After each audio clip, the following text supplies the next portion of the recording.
लो जी, इस वक्त असीं खलोते हैं झेला बांडी। यह चौक वालों गड्डियां आ रही ने, यह रस्ता जाता है नीलम नूं, ठीक है। चौक तो कोई 100-200 मीटर अगे आओ तो लैफ्ट साइड एक चश्मा, आओ जी अहमद साहब तो चश्मे की सैर कराइए। यह सर्विस स्टेशन भी बनाया लोगों ने। और यह देखो तुसी, अल्लाह दी शान, यह वो चश्मा है जिसका पानी सब तो बेहतर है। अहमद साहब खोल के ना तुसी रखने की कोशिश करो। पहले लोगों ने दिखा दिया कितों रहा पानी। यह इधरों आ रहा पहाड़ों के विचों, गुरु पानी आ रहा है पहाड़ के विचों, एक उस जगह तो आ रहा है, इत्थे जमा हो रहा है। इत्थे किसी इन्होंने पाइप लगाया, सारी दुनिया वाली इतों लैंदी है। एक पाइप इन्होंने उत्तों भी लिया है, सर्विस स्टेशन वाले ने खुल जाएगा। जिन्नी देर में अहमद बोतल खोलता तो दसने पानी कितों लेगा। अपने पैर बचा।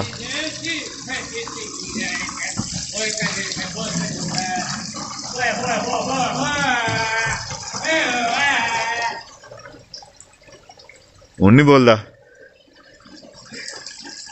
क्या? कोई नहीं।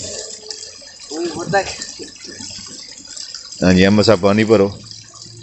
बहुत गर्म पानी, गर्म पानी है ना चश्मे का। लो जी, अल्लाह दी शान, अहमद साहब भर के ना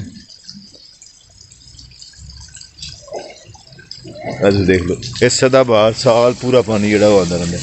अच्छा, एक जगह तो और भी आ रहा, मैं ट्रेस नहीं किया, मैं हूँ देखा। ए देखो, ओ हो ओ पिछों भी आ रहा किसी वजह पानी, वो पत्थर के विचों आ रहा। वाह जी वाह, इन्होंने भी उत्तों कनैक्शन ले आया। 2 सर्विस स्टेशन, एक ए सर्विस स्टेशन, एक ए। बस मैं चुक लिया, इधर आ फिर मैं चुकना। यह कैमरा फड़ लिया तू, हाथ साफ कर। एक और ट्रेल भी आ रही है, देखा तू नहर आ रही है, एक नहर भी आ रही है, आ रही है ये उधरों आ रही है। वो भी अद्धे से आके हिस्सा बन रहा पानी कैसा ठहर। तो उन्हीं के सोर्स जोड़े ने पानी के, एक इधरों आ रहा, ठीक है, एक ये आ रहा, एक वो उपरों आ रहा। ये 3-4 जगह तो पानी आता है। और मेरे ख्याल है झेले का सब तो बेहतरीन जड़ा ना चश्मा। और ये नहीं पता तारीख कितनी पुरानी थी।